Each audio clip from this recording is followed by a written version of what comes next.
Good morning, class. Today we are going to read lesson number 12, The Emperor's New Clothes in Your English Literature New Way Communication. So the chapter name is The Emperor's New Clothes, यानी Emperor मतलब महाराज या सम्राट और New Clothes मतलब उसके नए कपड़े यानी राजा के नए कपड़े.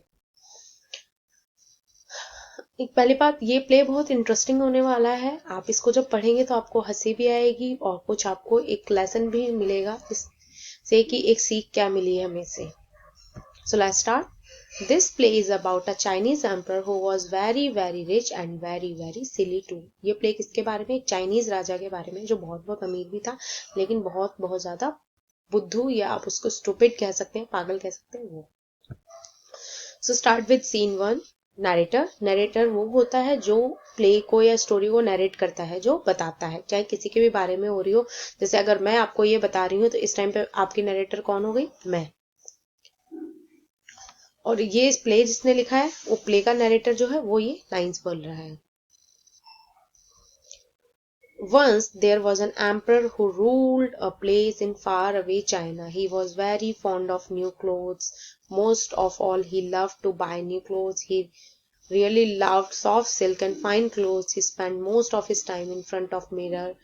He was least bothered about the affairs of his state. बहुत पहले मतलब बताया, बस देर वजह एक एम्पर हुआ करता था बहुत दूर चाइना में. उसको क्या था? नए कपड़ों का बहुत शौक था. ज्यादातर वो अपना टाइम जितने बिता देता था नए कपड़ों को देखने में, घर पहनने में, ओढ़ने में. मोस्टली लव मतलब उसको नए कपड़े खरीदना बहुत पसंद था. किसके? सॉफ्ट स्किन्स के और बहुत फाइन यानी बहुत बारीक बारीक जो फाइन होते हैं, बहुत अच्छे कपड़े और सॉफ्ट सिल्क से बने हुए, बिल्कुल जो नरम वाला सिल्क आता है रेशम, उससे. सबसे ज्यादा टाइम वो अपना कहाँ सबसे ज्यादा बिताता था? शीशे के आगे खड़े होकर अपने नए नए कपड़ों को पहन के खुद ही देखता रहता था. और इस वजह से वो जो अपने राज्य का कार्यभार था वो भी उस पर इतना ध्यान नहीं देता था कि वहां क्या हो रहा है क्या नहीं हो रहा है. The curtain rises. अब प्ले शुरू होता है, पर्दा उठता है. The emperor is looking at his minister. जो राजा है वो अपने मंत्री की ओर देख रहा है. The ministers walk up to the emperor bowing all the time. जो मिनिस्टर है वो राजा के आता है और क्या करते हैं, जैसे होता है ना महाराज के आगे आके झुकते हैं, झुक के सलाम करते हैं या उनको नमस्कार किया जाता है, वो उस तरीके से आता है और उनके आगे झुकता है. और चाइनीज कल्चर में तो झुकना होता भी है कि आप किसी को ग्रीट करते हैं तो झुक के करते हैं. Emperor. Well chief minister, is there anything interesting today. तो राजा होता क्या बोलता है? अच्छा बताइए मुख्यमंत्री जी, आज कोई इंटरेस्टिंग चीज है? Minister. Sir there are two weavers from a far off land. They say they can weave the best cloth in the world. तो बोलता है कि महाराज दो वीवर्स आए. वीवर्स कौन होते हैं? बुनकर होते हैं जो कपड़ा बुनते हैं या बनाते हैं. बहुत दूर से आए हैं किसी जगह से और कह रहे हैं कि वो इस पूरे दुनिया में सबसे अच्छा कपड़ा वही बुनते हैं. एम्पर जो राजा होता है, wonderful, where are they, call them immediately. कहते ये तो बहुत अच्छी बात है, कहाँ है वो, उन्हें बुलाया जाए तुरंत. A servant brings in the two weavers. और जो सर्वेंट है वो दोनों वीवर्स को लेकर अंदर आता है. Emperor. Well who are you and what can you do. तो एम्पर उनसे पूछता है, अच्छा आप कौन हो और क्या करते हैं. वीवर वन, पहला वीवर जो बुनकर होता है, बोलता है sir we are expert weavers. हम बहुत ही ज्यादा एक्सपर्ट कहते हैं किसी चीज में महारत हासिल हो, किसी को उस चीज के बारे में बहुत ही ज्यादा ज्ञाता हो. कहता है हम बहुत वीवर्स हैं, बहुत अच्छे बुनकर हैं. The Emperor of India and the Caliph of Baghdad both wear clothes woven by us. तो जो एम्पर ऑफ इंडिया है और बगदाद का जो खलीफा वो हमारे द्वारा ही बुने हुए कपड़े पहनते हैं. The cloth we weave is very fine and as light as air. और जो कपड़े हम बुनते हैं वो इतना अच्छा होता है और इतना हल्का होता है जैसे हवा. In fact only intelligent person with good taste can see our cloth. कहता है बल्कि जो सबसे ज्यादा इंटेलिजेंट या बुद्धिमान इंसान है वही हमारे कपड़ों को देख सकता है. Weaver two. Your majesty, you have such a good taste and know so much about the cloth. तो कहता है अरे महाराज आपको तो कपड़ों के बारे में बहुत अच्छी जानकारी है और आपका कपड़ों को लेके जो कहते हैं ना पसंद करने का तरीका वो भी बहुत अच्छा है. You will surely love our cloth. कहते तो आपको तो हमारे कपड़े बहुत पसंद आएंगे. We will make you a new pair of clothes from this cloth. तो कहता है हम आपके लिए एक नए जोड़ा बनाएंगे कपड़ों का अपने कपड़े से. Everyone will be speechless with wonder when they see it. तो कहते हैं हर कोई स्पीचलेस क्या हो जाता है तब, यानी किसी से शब्द नहीं निकलेंगे जब वो उसे कपड़े को देखेंगे. Emperor. Good, how soon can you weave this new suit. तो एम्पर कहता है अच्छा तो आप कितनी जल्दी बना देंगे नया सूट? तो weaver one sir we can do it in a month. तो कहता है हम इसे 1 महीने में बना देंगे। We need a place to set up our loom and money to buy the special yarn. तो कहता है हमें एक जगह चाहिए जहां पर हम अपना एक कर्क जो उनका पूरा लूम लगाने का होता है ना, जो चरखा वगैरह पूरा उसको लगाने के लिए जगह चाहिए और पैसे चाहिए कपड़ा बनाने के लिए, वो धागा खरीद के लिए। Weaver two your majesty we will present you the suit at the end of the month. तो कहता है हम वो सूट आपको इस महीने के आखिर तक दे देंगे। Emperor very good call the minister. तो कहते हैं बहुत अच्छा, मिनिस्टर को बुलाओ। Minister yes sir. Emperor make sure these weavers have all they need. तो कहता है कि ध्यान रखना इनको जो भी जरूरत है वो इन्हें मिले। Ministers as you wish your majesty, जैसी आपकी इच्छा। महाराज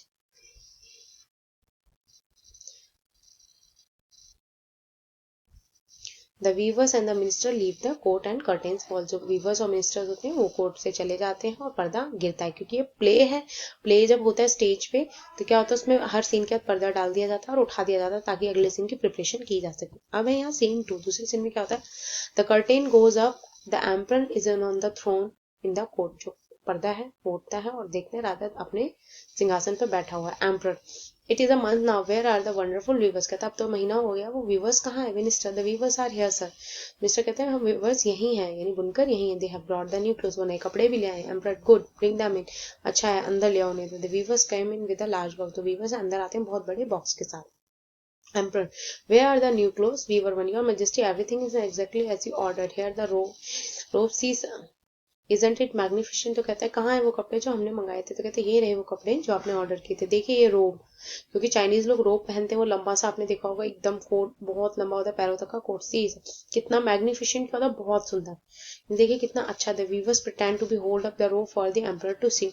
तो वीवर्स जो होते हैं वो ऐसा दिखावा करते हैं कि उन्होंने रोब पकड़ा हुआ है। Weaver two your majesty this is the best piece we have ever made. कहता है ये सबसे बेस्ट पीस है जो हमने अभी तक बनाया है। Can you see this dragon here? आपको ये ड्रैगन यहाँ दिखाई दे रहा है? Your majesty the clothes are so bright and wonderful. Clothes जो है ये कपड़े जो है बहुत ही ज्यादा ब्राइट यानी बहुत चमक वाले और सुंदर हैं। See the marvellous colours we have put in. देखिए इसमें सबसे प्यारे कलर्स हमने इसमें भरे हैं।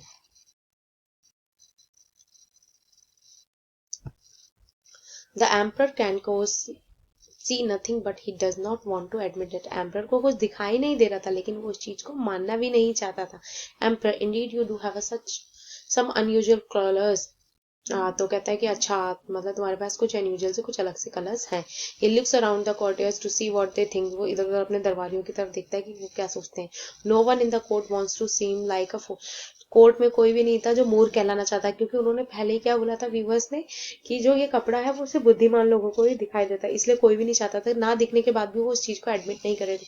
So all of them pretend that they can see the colourful beautiful रोब। तो सब प्रिटेंड ये कर रहे थे कि अच्छा उनके सामने बहुत ही सुंदर और कलरफुल रोब है।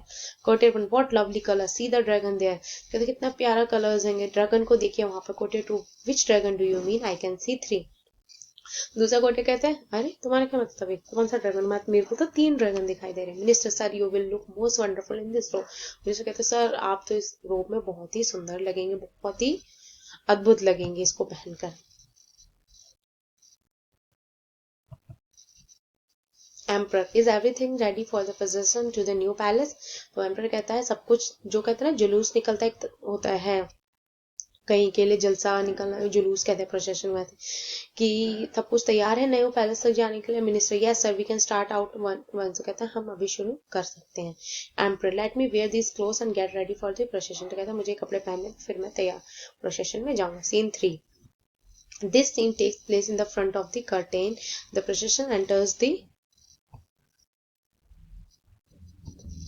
the stage. From the left, first come to the boys carrying flags and musicians enter playing instruments. Then under the large umbrella comes the emperor in his underwears, followed by the ministers and the courtiers. At the right side of the stage are ordinary people watching the procession.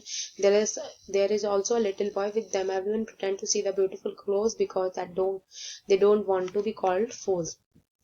तो पर्दे के सामने हो रहा होता है ये सब, जो सीन 3 है। देखते हैं स्टेज पे लेफ्ट साइड में कुछ लड़के हैं फ्लैग्स लेके खड़े हैं, म्यूजिशियंस हैं, वो बजा रहे हैं अपने इंस्ट्रूमेंट्स को। एक बड़े से छाते के नीचे राजा आता है अपने अंडरवियर्स को पहनकर, फॉलोड बाय द मिनिस्टर्स, और उसके मिनिस्टर्स के पीछे पीछे आते हैं, और उसके उसके पीछे उसके दरबारी होते हैं। राइट साइड पे क्या होता है, जो आम जनता होती है वो होती है, उनमें एक छोटा बच्चा भी होता है, और हर कोई यही प्रिटेंड कर रहा होता है कि राजा ने बहुत सुंदर कपड़े पहने, क्योंकि उनमें से कोई भी मूर्ख नहीं कहलाना चाहता था कि कोई उन लोगों को बोले कि अरे ये लोग तो मूर्ख हैं।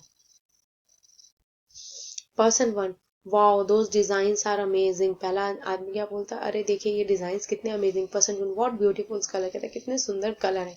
Boy, but why is the emperor walking in his underwear. तो तब तक जो लड़का आया था छोटा, वो कहता है लेकिन जो राजा है वो अपने अंडरवियर में क्यों घूम रहे हैं। Then all the people start looking at one another, they smile and begin to laugh at the emperor. तो सब लोग एक दूसरे की तरफ देखते हैं और हंसना शुरू करते हैं, बहुत तेज, पहले तो स्माइल आती, देन वो बहुत तेज तेज हंसने लगते हैं राजा को देखकर, राजा पर। Person one, what is the emperor wearing, where are his cloth. तो पहला इंसान क्या बताओ, राजा है, एम्परर ने पहना है क्या, उसके कपड़े कहाँ है। Person two, I can't see any, मुझे तो कुछ नहीं दिखाई दे रहा है। He is not wearing any cloth, उसने कोई कपड़े नहीं पहने। Person three, he is a fool, अरे ये तो मूर्ख है। All the people, the emperor is naked, he has no clothes on. तो सारे लोग क्या कहते हैं, अरे राजा तो नंगा है, उसने कोई कपड़े नहीं पहने हैं। The emperor and his courtiers look ashamed, तो राजा और जो उसके दरबारी होते हैं बहुत शर्मिंदा होते हैं। They turn back and quickly leave the stage, वो तुरंत वापस जाते हैं, स्टेज से चले जाते हैं। The people exit the other way laughing, और लोग भी चले जाते हैं हंसते हुए। Narrator, how could the emperor believe those rocks and their flattery, they made such a fool of him and his entire court. तो जो नरेटर वो कहता है कि एक राजा को कैसे, जो ठग लोग होते हैं ना, रॉक्स किसको कहा जाता है, जो लोग अपनी बातों से दूसरों को ठग लेते हैं, मतलब उनको बातों में, जैसे हम अपने यहाँ बोलते हैं ना कि ये लो ये तो बहुत ही झूठा है, मुंह पे इतनी बड़ी बड़ी बातें मारता है लेकिन वो एक नंबर के ठग होते हैं, वही। तो उन्होंने अपनी बातों में राजा को ऐसा फंसा लिया और राजा और उसके पूरे दरबार को मूर्ख बना दिया। तो ये था द एम्परर्स न्यू क्लोथ, जिसमें राजा को किससे बेवकूफ बनाया गया ये आपको पता चला। देखिए यहाँ पे पहले क्या देखा कि कोई भी फूल नहीं कहलाना चाहता था, इस वजह से कोई उस चीज को एडमिट नहीं कर रहा था, लेकिन जब उस बच्चे ने बोला तो सब उस चीज को लेकर हंसने लगे।